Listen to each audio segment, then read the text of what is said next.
Hey everybody, how's it going? Welcome back to Copper Jacket TV. So I'm sitting in my hotel room right now. I'm just about to head over to the USCCA Concealed Carry and Home Defense Expo. And I wanted to talk to you guys about something that I've been thinking about as I'm watching the news. So everybody's watching the news trying to see who has control over the Senate. Who's going to get those last few seats and who is going to have the majority.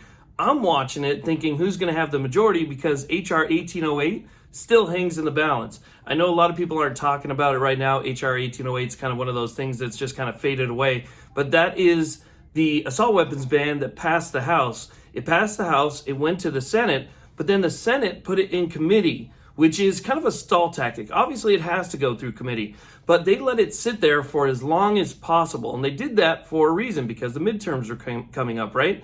So it's still sitting in committee. So if the Democrats actually win and they're able to take a majority back in the Senate, then you're going to see HR 1808 come back into play. It's going to get passed in the Senate and it'll go up to the president's desk. If it goes the other way and the Democrats don't hold power in the Senate, then I think HR 1808 is just going to stay in committee, and that's probably the last we're going to hear about it.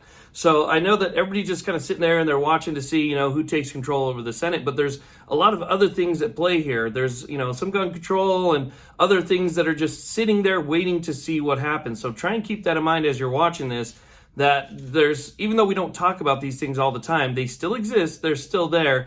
And so again, HR 1808 hangs in the balance of the few remaining Senate seats we have. And we're not going to know for a while because I believe in Georgia, the runoff doesn't even happen until December. So fingers crossed that Republicans can take control of the Senate and HR 1808 will pretty much be done there. So with that being said, I'm going to head over to the expo. I hope I see some of you there. Thank you all very much for watching and have a great weekend.